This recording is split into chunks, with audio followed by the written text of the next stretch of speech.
Hello, my name is Bill Sams. I'm the Program Director for the Appalachian Ohio WIRED grant, which is a $5 million U.S. Department of Labor grant to develop a workforce in interactive digital technology in the Appalachian Ohio region.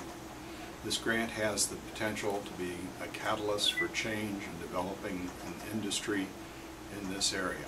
What I'm about to show you over the next few minutes are some of the resources that we have to draw on and that will be used in the training of our workforce over the next several years.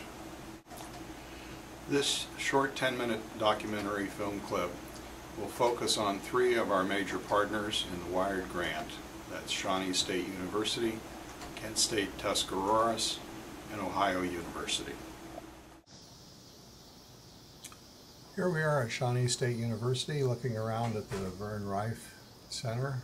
This is where the Shawnee Conference is held and also where two of the 4 labs are at the university. This is an idea of the campus and some of their lecture buildings, and now we'll start our tour. You know, this is portable. This all breaks down. You can see that it hooks together with these straps, and it's movable. And what's it called again? A whisper room. A whisper room, okay, for voiceover. So. Some people think it's a panic room. Notice the absence of the wine cellar.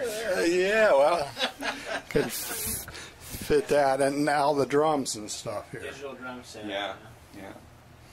Yeah, these are mesh skin that the sensors pick. It's like Kevlar mesh. And so there's sensors on the rims as well as these symbols. Like when you hit a normal symbol and you grab it and choke it, there's a sensor bar going around the edge, so it will stop the sound. Wow, slick. It saves us having to mic all the drums individually, and obviously we're sort of at a medium-size phase right now where you know, you'd normally have a drum room if you were going to record a drum set. This enables us to get a good live drum recording without the extra stress of setting up all the mics. So this was where we're talking as far as the van, and if we had a push-out room on the side of the van, then you could put something. Can you get one of those so you can hear it, or you can't? The speakers are all upstairs. Oh, okay. Yeah, we were using those in the you know, I keep those stored off the classroom. Right, I saw them back there. Yeah. If I leave them in here, invariably somebody comes in and they turn them up all 400 watts, and we're about to lift off down here. So they're a controlled access item. Yeah. So Tom, tell us what this is. This is a virtual reality listening room, and it's actually designed to be a room that perfectly reproduces any digital source. So if you want to know exactly what an orchestra sounds like, you put a CD in this system here, and what you hear in this room is an exact reproduction. It's absolutely an amazing system. We've had people come in here and offer to rent it from us for the day just so they could bring their stuff in and listen to it. So you were saying there's only 2 of these in the world? There's 2 in the world. The other one is located in Stony Brook, Connecticut, near Yale University. And these panels all have floating speakers behind them. Wow. And they float in midair. They don't use any enclosure. They use the room as the enclosure. So the sound is actually focused onto this stone tabletop, and then the high frequency sounds bounce off the tabletop, off the soffits on the other side, and off the wall. And you get absolutely perfect stereo no matter where you sit in the room. It's holistic stereo. So even if you're sitting on the right side of the room, you hear the left channel, just as if you were standing between 2 normal speakers. Okay, so this is the all the way down to the classrooms. Right. How many labs do you have? Hey. There's 2 computer labs in this building, and there are 2 computer labs in the ATC building. Okay. So, you'll shoot me a video. Hey Greg, how you doing? Well, my daily acting rate, I don't know if you guys can afford it. So, anyways. This is for Photoshop. Yeah. Anyways, I need to fix these areas. Now, I could sit here and paint. But there are some things I can do that will, I'll still have to paint, but it'll take less time. I'm just going to take this area, I've got it selected over here, this path. I'm going to go to Edit, Copy Merged. And then I'm going to paste it back in. It gives me a new layer. Move tool. Now, this does have the same pattern and everything this over here has on it. So what I might do, there's several things you can do, including flipping it, rotating it some, just the way it doesn't look like the same thing over and over and over. Because if you have that kind of pattern going on your image, what's going to happen? It's going to be obvious that it's been retouched. The best compliment you can ever get on a retouched photograph is someone calling you a liar. Because they do not believe that the thing has... Illustrator.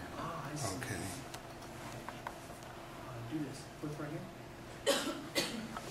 Flip it over. Flip it right here. Hold it in. That's cool. Yeah, I want to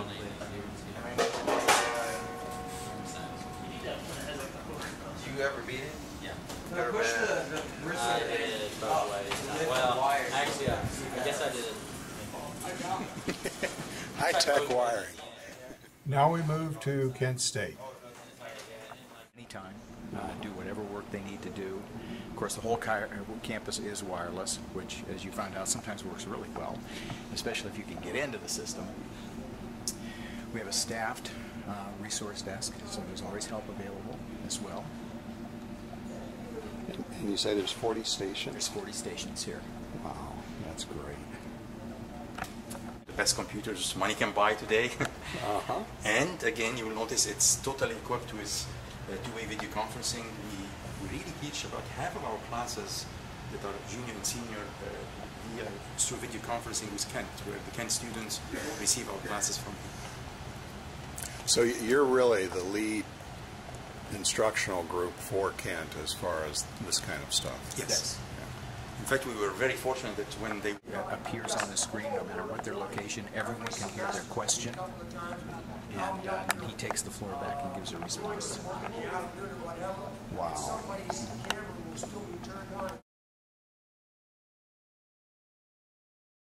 It's really pretty interesting to see how the difference of approach between the Wii and then the Xbox 360 and PS3, because both Microsoft and Sony sort of took more of a performance specs-based approach, and Nintendo said, you know what, we want to grow the market, we want to get in here with families and things like this, and so they decided to really focus on different styles of gameplay.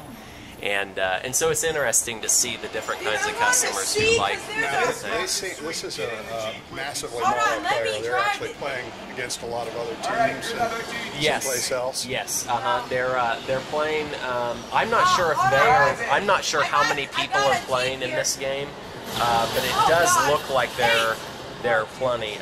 But it is, yes, you can play against, like these two guys are playing against each other, but also other people just on the internet are playing as well. I am energy and I am. Yeah, I heard one person here said that the Grid Lab was second in this last round or something here. There you go. So now back here you've got some different things. Yep, back here we have Alienware PCs, and they're decked out with really high-end graphics cards and things like that, and we have hundreds of titles, and so yeah, this works out real nicely for some of the types of titles that work better on the PC, where you have a keyboard and a mouse. Right. Of course, in addition to all the for entertainment only games, we've got Second Life on here, and we've got Tabula Digita's entire suite of games on here. Fantastic. Yeah. I need to come up and play some of those. As you have seen now, from the resources that we have to bring to bear, the training facilities we have, and the quality of our students, we can equal literally anyone in the world.